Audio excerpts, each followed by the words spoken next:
Bom, vamos direto ao ponto. Bem-vindos a mais uma análise nossa e hoje a gente vai mergulhar numa transformação pesada que está rolando no sistema de compras públicas do Brasil.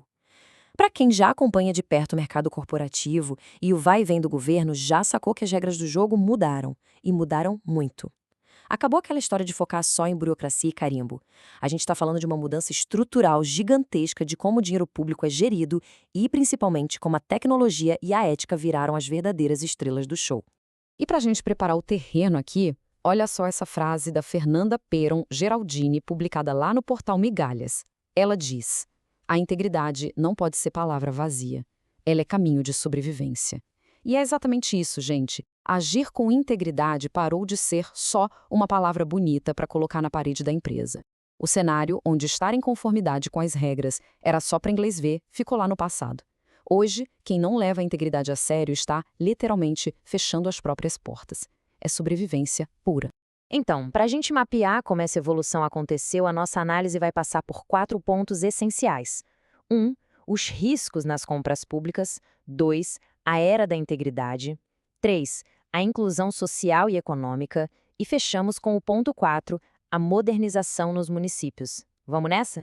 Começando pela parte 1, riscos nas compras públicas. Vamos dar uma olhada nas vulnerabilidades do sistema.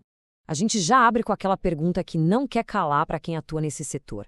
O que de fato acontece hoje quando uma empresa decide apostar na impunidade num processo de licitação? Será que ainda vale o risco de ignorar totalmente o compliance? Porque, olha, o peso da lei mudou de uma forma muito drástica. Para ter uma ideia do tamanho do estrago, estamos falando de 20%.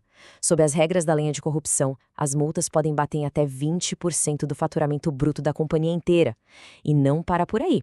A empresa pode sofrer as chamadas sanções de inidoneidade.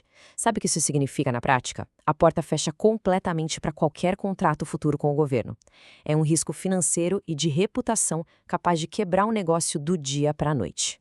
E tem um detalhe super importante. Esses riscos de fraude ou corrupção não aparecem só ali, na hora que o martelo do leilão bate. Eles estão espreitando em cada etapa da linha do tempo. Desde a fase interna, com aquele perigo enorme de tentarem direcionar o edital durante a criação do termo de referência, passando pelo processo licitatório em si, com ameaças como o superfaturamento ou aquela clássica combinação de preços com os concorrentes, até chegar na execução do contrato.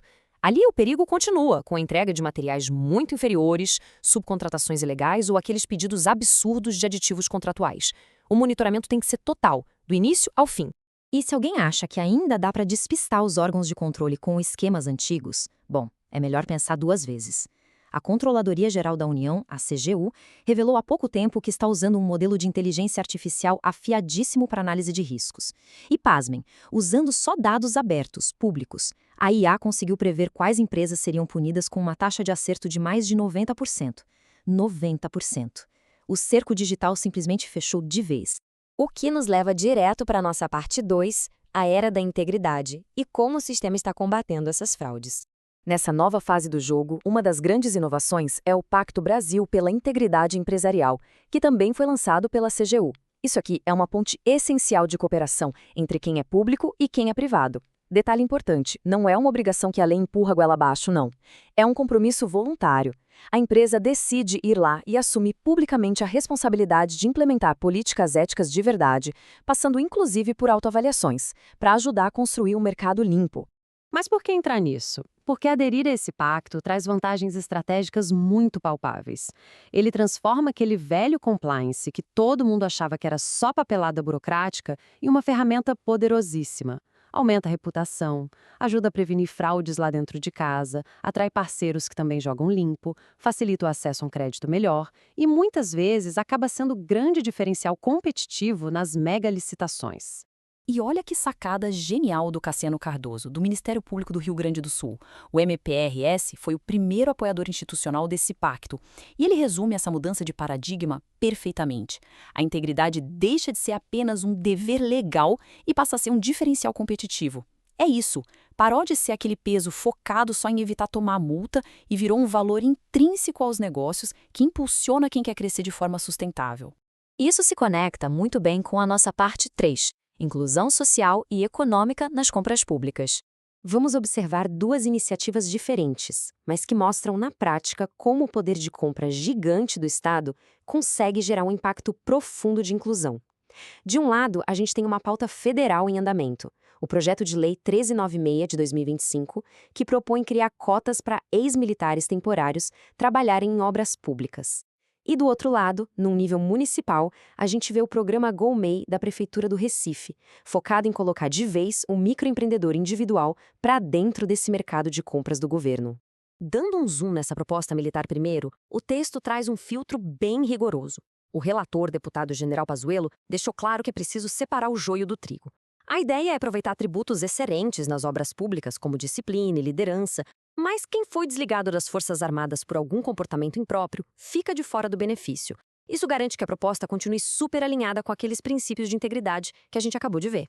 Enquanto isso, pulando para a frente econômica, o impacto de simplificar a vida de quem quer vender para o governo é inegável. Esse programa, GoMei do Recife, conseguiu derrubar verdadeiras muralhas de burocracia usando coisas simples do nosso dia a dia, tipo o WhatsApp, para se comunicar com os microempreendedores e facilitar os processos de licitação.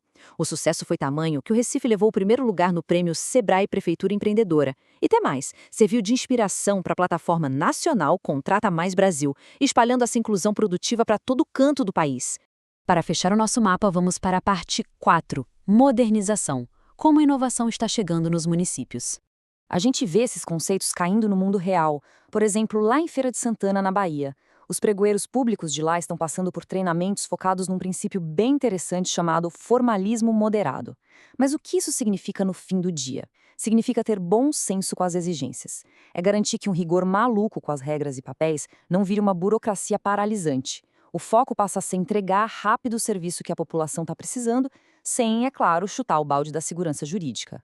E essa vontade enorme de ser mais eficiente ganha muita força quando se une à tecnologia. Na última Marcha a Brasília, um acordo de muito peso foi assinado entre a União dos Municípios da Bahia e a Confederação Nacional de Municípios. O foco? Equipar as prefeituras baianas com a plataforma e-Compras.